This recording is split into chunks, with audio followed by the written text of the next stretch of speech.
Hello ಎಲ್ರಿಗೂ ನಮಸ್ತೆ. ನಾನು ನಿಮ್ಮ ತನು. ಇವತ್ತು ನಾನು ನಿಮಗೆ ಸ್ಪೆಷಲ್ಲಾಗಿ ಒಂದು ಚಿಕನ್ ಗ್ರೇವಿನ ಮಾಡೋದು ಹೆಂಗೆ ಅಂತ ಹೇಳ್ಕೊಡಕ್ಕೆ ಬಂದಿದ್ದೀನಿ. ಆ ಚಿಕನ್ ಗ್ರೇವಿಗೆ ಸ್ಪೆಷಲ್ಲಾಗಿ ಒಣ ಕೊಬ್ಬರಿ ಚಿಕನ್ ಗ್ರೇವಿ ಇದು. ಓಕೆನಾ? ಅದಕ್ಕೆ ಏನೇನು ಬೇಕು ಅಂತ ಹೇಳಿದ್ರೆ, ಮೇಯ್ನಾಗಿ ಚಿಕನ್ನು 1.5 kg ಅಷ್ಟು ಚಿಕನ್ನ ನಾನು ತೊಗೊಂಡಿದ್ದೀನಿ. ಒಣ ಕೊಬ್ಬರಿ ಒಂದು ಬೌಲಷ್ಟು ತೊಗೊಂಡಿದ್ದೀನಿ. ಮತ್ತು ಈರುಳ್ಳಿನ ಹುರಿದುಬಿಟ್ಟು ತೊಗೊಂಡಿದ್ದೀನಿ. ಟೊಮೊಟೊ ತೊಗೊಂಡಿದ್ದೀನಿ. ಕೊತ್ತಂಬರಿ, ಇದು ಗರಂ ಮಸಾಲ, ಮನೆಯಲ್ಲೇ ಮಾಡಿರೋ ಗರಂ ಮಸಾಲ ಇದು. ಮತ್ತು ಧನಿಯಾ ಪೌಡರು, ಅಚ್ಚ ಖಾರದ ಪುಡಿ, ಕಲ್ಲುಪ್ಪು, ಶುಂಠಿ ಬೆಳ್ಳುಳ್ಳಿ ಪೇಸ್ಟು. ಓಕೆನಾ? ಇದನ್ನು ಎಲ್ಲದನ್ನು ಸಮೇತ ಪೇಸ್ಟ್ ಮಾಡಬೇಕು. ಅದನ್ನು ಖಾರ ಪುಡಿ ಮತ್ತು ಧನಿಯಾ ಪುಡಿ ಉಪ್ಪನ್ನ ಬಿಟ್ಟು ಶುಂಠಿ ಬೆಳ್ಳುಳ್ಳಿ ಕಾಯಿ ಹುರಿದಿರೋಂಥ ಈರುಳ್ಳಿ ಟೊಮೊಟೊ ಕೊತ್ತಂಬರಿನ ಎಲ್ಲದನ್ನು ಹಾಕಿ ಪೇಸ್ಟ್ ಮಾಡ್ಕೊಂಬರ್ಬೇಕು. ಮತ್ತು ಕಾಯಿ ಹಾಲನ್ನ ಸಪ್ರೇಟಾಗಿ ಹಾಕಿ, ಕಾಯಿ ಹಾಲು ಹೆಂಗಿರುತ್ತೆ, ಒಣ ಕೊಬ್ಬರಿ ಹಾಲು ಹೆಂಗಿರುತ್ತೆ ಅದನ್ನು ನಾನು ತೋರಿಸ್ತೀನಿ. ಓಕೆನಾ? ನೋಡಿ, ಎಣ್ಣೆ ಎಲ್ಲ ಬಿಸಿಯಾಗಿದೆ. ಎಣ್ಣೆ ಬಿಸಿ ಆಗಿರೋದಕ್ಕೆ ನಾನೀಗ ಚಿಕನ್ ಹಾಕೊತಾ ಇದ್ದೀನಿ.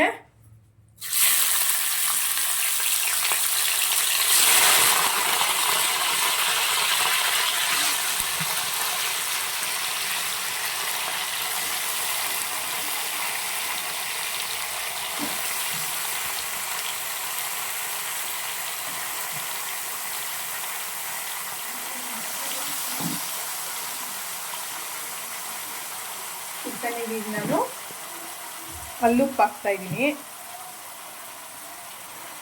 ರುಚಿಗೆ ತಕ್ಕಷ್ಟು ಕಲ್ಲುಪ್ಪು, ಉಪ್ಪು ಮತ್ತು ಅರಿಶಿಣದಲ್ಲಿ ಚೆನ್ನಾಗಿ ಏನಾಗಬೇಕು, ಇದು ಕರಗಬೇಕು. ಚಿಕನ್ ಫ್ರೈ ಆಗಬೇಕು, ಕರಗಬೇಕಲ್ಲ, ಫ್ರೈ ಆಗಬೇಕು. ಓಕೆನಾ? ನೋಡಿ, ಅರಿಶಿಣ ಪುಡಿ ಹಾಕ್ತಾಯಿದ್ದೀನಿ. ಓಕೆನಾ? ಅರಿಶಿನ ಪುಡಿ ಹಾಕ್ತಾ ಇದ್ದೀನಿ. ಸ್ವಲ್ಪ ಎಲ್ಲ ಚಿಕನ್ನು ಅರಿಶಿನ ಮತ್ತು ಉಪ್ಪು ಜೊತೆಗೆ ಬೆರೆತ್ಕೊಳ್ಳಿ.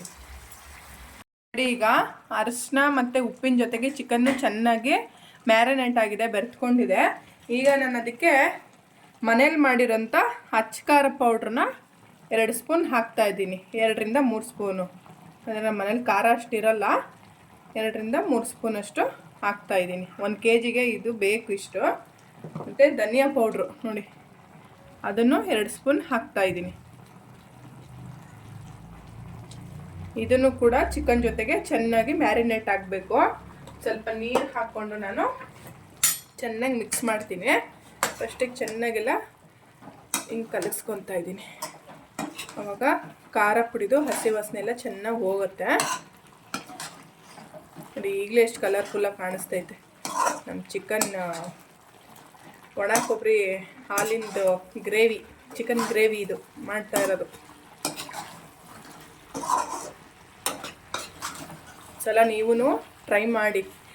ಎಲ್ಲರೂ ನನ್ನ ವೀಡಿಯೋಸ್ನ ಜಾಸ್ತಿ ವ್ಯೂಸ್ ಮಾಡ್ತಾ ಇದ್ದೀರಾ, ಬಟ್ ಯಾರೂ ಸಬ್ಸ್ಕ್ರೈಬ್ ಆಗ್ತಾ ಇಲ್ಲ.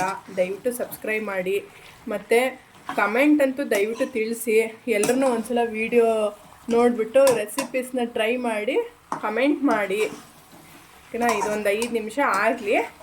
5 ರಿಂದ 10 ನಿಮಿಷ ಚೆನ್ನಾಗಿ ಆದಮೇಲೆ ಮಸಾಲೆ ಹಾಕೋಣ.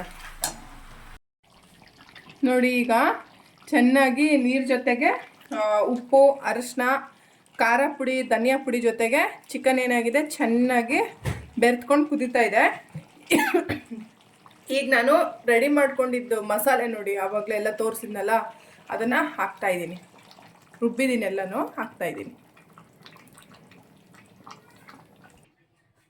ನೋಡಿ, ಈಗ ಹಾಲು ರೆಡಿ ಮಾಡಿದ್ದಿದೆ. ಇದನ್ನು ನೋಡಿ, ಒಣ ಕೊಬ್ಬರಿನ ಚೆನ್ನಾಗಿ ಪೇಸ್ಟ್ ಮಾಡಿಕೊಂಡು ಸೋಸೋದ್ರಲ್ಲಿ ಸೋಸಿ ತೆಗ್ದಿರೋದಿದು ಹಾಕ್ತಾಯಿದ್ದೀನಿ. ನೋಡಿ, ಹಾಲು, ಕಾಯಿ ಹಾಲು, ಒಣ ಕೊಬ್ಬರಿ ಕಾಯಿ ಹಾಲಿನ ಗ್ರೇವಿ. ಓಕೆನಾ? ಸಲ ಎಲ್ಲರೂ ಟ್ರೈ ಮಾಡಿ. ಎಲ್ಲ ಹಾಕ್ತೆ. ಇದ್ರ ಮೇಲೆ ನಾನು ಸ್ವಲ್ಪ ಗರಂ ಮಸಾಲನ ಹಾಕ್ತಾಯಿದ್ದೀನಿ.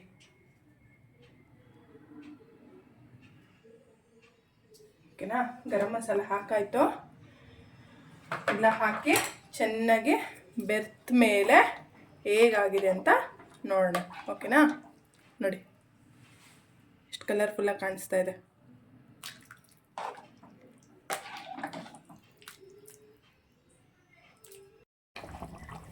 ನೋಡಿ ನಮ್ಮ ಗ್ರೇವಿ ಇಷ್ಟು ಚೆನ್ನಾಗಿ ಬಂದಿದೆ, ಕುದೀತಾ ಇದೆ. ಇದನ್ನು ಅಕ್ಕಿ ರೊಟ್ಟಿ ಜೊತೆಲಿ, ಚಪಾತಿ ಜೊತೆಲಿ, ಮತ್ತು ಜೋಳದ ರೊಟ್ಟಿ ಜೊತೆಲಿ, ಮುದ್ದೆ ಜೊತೆಲಿ ಎಲ್ಲದರಲ್ಲೂ ಚೆನ್ನಾಗಿ ಕಾಂಬಿನೇಷನ್ ಆಗುತ್ತೆ.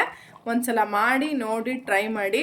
ದಯವಿಟ್ಟು ಯಾರ್ಯಾರು ನನ್ನ ಚಾನಲ್ನ ಹೊಸ್ದಾಗಿ ನೋಡ್ತಾ ಇದ್ದೀರಾ ಎಲ್ಲರೂ ಕೂಡ ನನ್ನ ಚಾನಲ್ನ ಸಬ್ಸ್ಕ್ರೈಬ್ ಮಾಡಿ, ಶೇರ್ ಮಾಡಿ, ಲೈಕ್ ಮಾಡಿ, ಕಮೆಂಟ್ ಮಾಡಿ. ರೆಸಿಪೀಸ್ ಎಲ್ಲ ಮಾಡಿಬಿಟ್ಟು ಎಲ್ರಿಗೂ ಕೂಡ ನನ್ನ ವಿಡಿಯೋ ನೋಡಿದ್ದಕ್ಕೆ ಧನ್ಯವಾದಗಳು. Thank you.